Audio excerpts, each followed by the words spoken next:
Welcome to the very first episode of the Glory of Growth podcast. My name is Jottie and I will be the host of this podcast, and this is episode 0.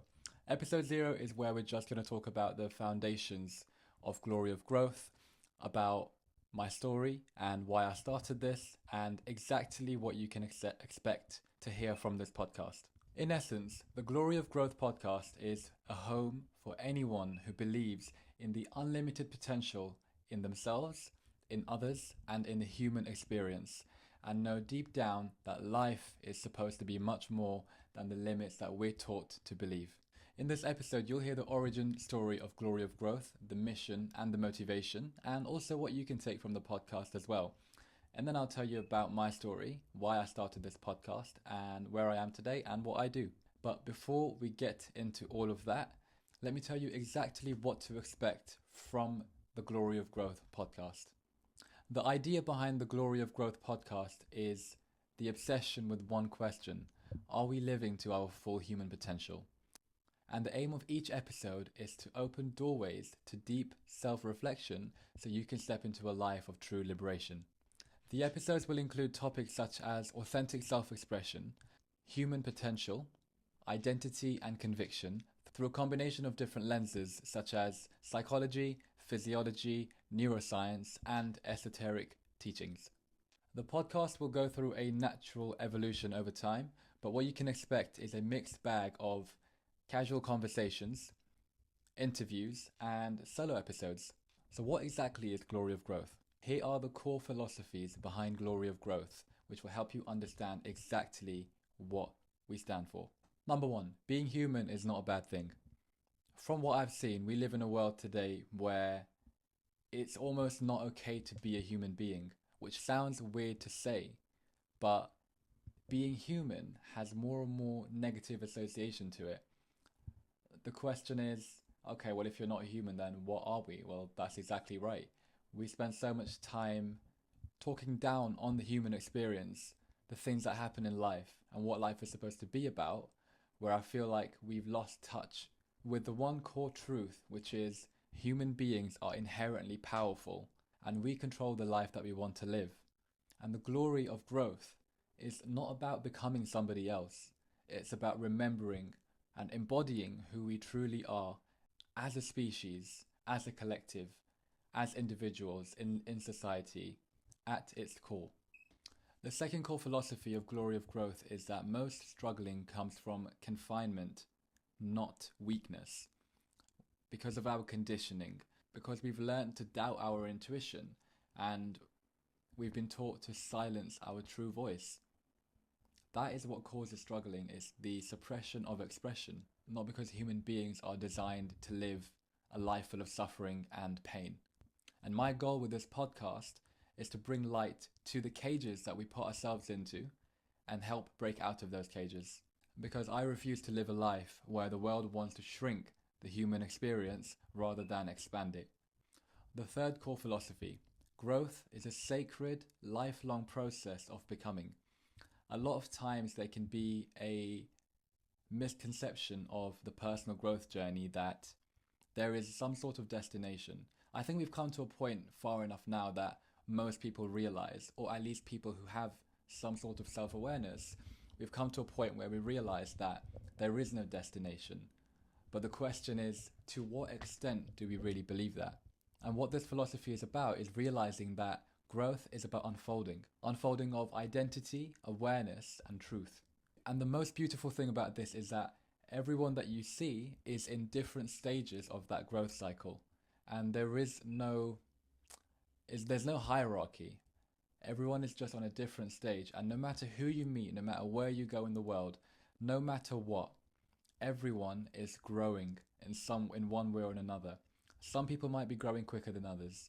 Some people might be growing so slowly where you can't even see that they are growing. You might just see that they are stagnant. But everyone is going through some sort of change, some sort of evolution, some sort of growth at all given times. And there is no wrong or right. The only thing that matters is awareness. The fourth core philosophy: human experience is meaningful even in pain. It's funny because even as I say that, even in pain, it doesn't sound right to me, because when I say the human experience is meaningful even in pain, it suggests that maybe there's an alternative. But the way I see the human experience is that by default, in its definition, human experience is meaningful. And the human experience includes the full spectrum of everything that we experience, including pain. So pain is not a separate thing to the human experience. It's actually an integral part of it, as much as happiness or joy or love or gratitude or any of the emotions which we give the meaning of being positive or better for us. But the truth is that hardship cannot be denied, but it can be transmuted in the same way that we can take a positive experience and it can become a lifelong memory for us that we will always refer back to, reflect back on. It becomes a part of our soul because of the meaning that we give to it. This philosophy believes that all of the negative emotions, or the emotions that we associate to be negative, equally have the potential to become powerful emotions, powerful memories that can impact our life if we decide to give those emotions that power, if we decide to see that pain can also be meaningful, and it can change our lives to the same extent that love can, that happiness can, that gratitude can. The fifth and final core philosophy, and I would argue that this one, if I had to choose one out of all of them, would probably override the rest of them. Here is the final philosophy. How you relate to yourself is how you relate to the world around you. What that means is whatever emotions you experience inside of you, whatever is at the deepest levels, your true values, your true beliefs about yourself, is exactly how you will interpret the world around you. If you judge yourself, if you are not very nice to yourself, it's more than likely, whether you like to admit it or not, that is how you go about treating the world around you as well. Maybe you don't action on those thoughts. Maybe you are not even aware. Maybe you are the nicest person. This philosophy believes whatever you truly feel about yourself is what you will project out into the world. It might sound like a negative thing, but the beauty of it is that as you grow and you decide and you learn how to be more loving towards yourself, how to be more kind towards yourself, you then start projecting that outwards into the world as well. And I truly believe that human beings, regardless of who you are, regardless of what you've seen, what you've done, what your story is, I truly believe that human beings naturally want to do more good than anything else. I think human beings are more than capable of performing acts of true evil, but I don't believe that human beings inherently are born evil. A lot of brainstorming went into the name Glory of Growth, and I wanted to make it as intentional, as resonant as possible. Here's a breakdown. Firstly, I love the intentionality behind the word glory. Here's the Google definition: magnificence or great beauty. And I think that name speaks for itself, because to grow is to realize that you are capable and deserving of more than you could have ever imagined. To grow is to realize your true potential and move in that direction against all odds. You start to believe that actually, I can defy the odds. You start to see that you're not your past, you're not your story, and that nothing is really how you thought it was. And because nothing is how you thought it was, it means that nothing will ever be the same again. I think that the name Glory of Growth sounds a bit dramatic, but I think that growth itself is poetic. Because to grow is to understand the process of alchemy, that you can take something from a lesser state and transform it into its highest purpose, magnificence and beauty. One of my favorite quotes ever to summarize this is that your power lies in the awareness of your power. I think it's really powerful that when you're building something that you care about and are passionate about, that you make every part of it as intentional as possible, because along the journey, you will remember at every step, and you will be reminded at every step of why you're doing that in the first place. Speaking of which, that leads very nicely into why I'm doing this. So here's a little summary of, can't really call it a summary, but here's a little bit of background information about me. My family and I, we moved to the UK as first generation immigrants from the south of Asia. And we used to live in the north of the UK where we experienced a lot of racism. We moved houses a couple of times, and in all of the schools that I went to, I I experienced bullying and I experienced racism. And then at the age of 10 or 11, we finally moved to London, and that's where I am now. And that's when I first experienced multi-diversity. I spent most of my childhood pretty much being alone. Um, I didn't really have friends in school. I didn't really join any extracurricular activities or clubs or hang out with friends after school for most of my childhood years. I spent most of the time by myself, and I think for the most part I was okay with that. I remember feeling loneliness, but I think as a child I just found a way to distract myself. I spent a lot of times playing games on my laptop or computer or whichever device I had at the time. Because of my experiences, I grew up with the belief embedded into me that the world doesn't understand me. And after a while, when that gets reinforced, you stop trying to explain yourself to the world as well. Although that's had its cons, I think that it gave me the opportunity to find my own way to be creative and distract myself and fill in the time that I had with something to do. And after moving to London, life started to change. It started to get better. But then a couple of years later, I went to high school, and then the high school was also not a very good experience for me. But I made some new friends and I did my A levels, and then I went to university. And that's really when things took a drastic turn for me. I went to university in 2018 and I stayed out for all 3 years. So even though it wasn't far from my house, I was I was stubborn that I wanted to move out, and I was fortunate enough to get the loan and all of that stuff sorted to experience university life living out. Until this day, I remember that's probably one of the most impactful decisions that I've made in my entire life, because that is for the first ever time where I had the opportunity to actually find myself. It's the first time I had an opportunity to experience freedom and figure life out on my own rather than being told how I should live life. And it was an incredible experience because I realized there was so much that I didn't know compared to all of the friends around me.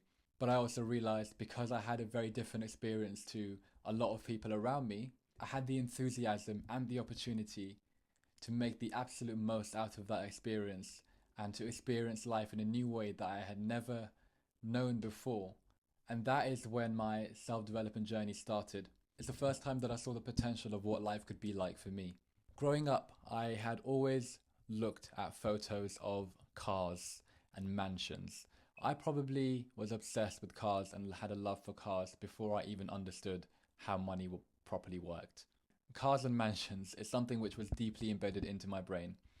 So naturally, I always had the belief and conviction that at some point in my life, I'm going to own these cars. I'm going to have that type of, well, when I figured out what money was and figured out, okay, you actually need money to buy these things, I always had the conviction that somehow, somewhere, I'm going to find a way to do that.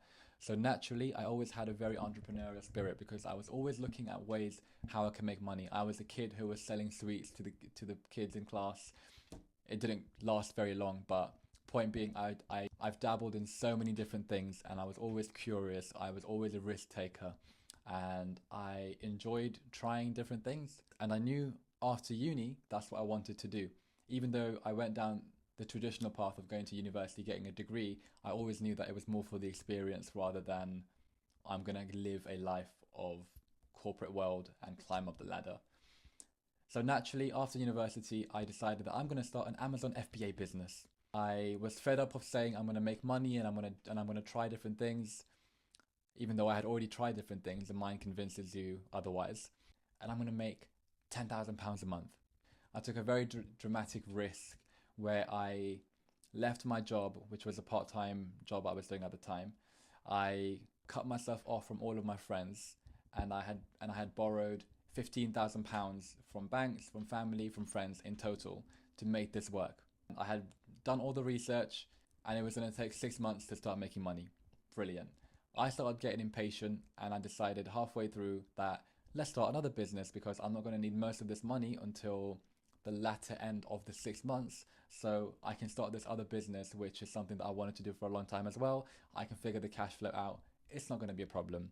So then I went and I started a property management company. From there, it went downhill because 2023 was the most stressful year of my life, where I was in a constant state of burnout for about 7 or 8 of those months. And it was the most stressful year of my life. And I ended up in lots and lots of debt, and neither of my businesses made any money. The Amazon FBA essentially got completely shut down, and I lost about £3,500. And then the property business started making money, and it was turning a profit, but it was more hassle and stress because of how much debt I was in and how little money it was making me. It was never going to cover the debt in a reasonable time frame. And it was after 2023 that I decided to take a step back, refresh, recalibrate, figure out what I'm doing, how I want to take this business forward.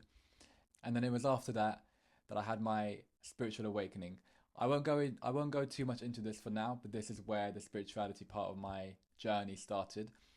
But all I will say, just to summarize how I define spirituality, because I know there's lots of different ways and it's sort of almost like a buzzword that gets thrown around these days. Here's how I would describe what spirituality means for me in a very basic nutshell sort of way. Number one is, for me, it was realizing that absolutely nothing exists on the outside of yourself. Everything purely and truly exists on the inside. And number two, it was realizing that absolutely nothing happens by chance. There is no such thing as coincidence. Where I am now, I would say the biggest lesson that I've learned on my journey is how to trust my own instinct and my own intuition, and living life inside out rather than outside in. Meaning, instead of allowing the external factors around me to determine what I should do, how I should live my life, the beliefs I should have, the thoughts I should have, I decided and learnt that actually, no, it's the other way around. I decide the experiences that I want to have, and it's up to me to create those in my life. And this is where the most prevalent part of my personal growth recently came about, which is understanding the nervous system and understanding how to override the nervous system from the old survival patterns into the new abundance wirings, which is the way that I want to live my life. And I am blessed to be in the part of my life that I am right now, because I feel like I'm finally stepping into the person I always knew I had within me, but never believed I was able to get to.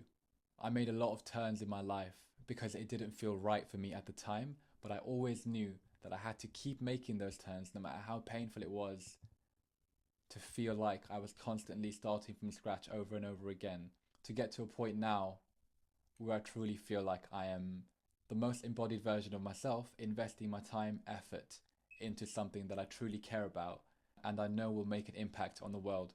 And I cannot wait for the next chapter of my life. I now have a podcast, I am a content creator, and I'm also a coach. I believe that Glory of Growth is different because other than the technicalities of the brand and the IP belonging to me, I can't claim this to be mine because I really don't think that it is. And full transparency, it is a business and I have big ambitions and I've got a big vision of where I want to take this. But people really need a voice to help them feel heard. Something which makes parts of themselves, which even they don't know how to look at, feel seen.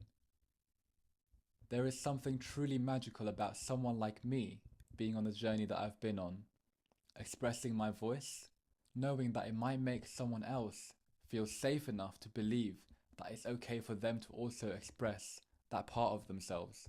That's why I don't believe that Glory of Growth is mine, because I don't think it's something that I can own.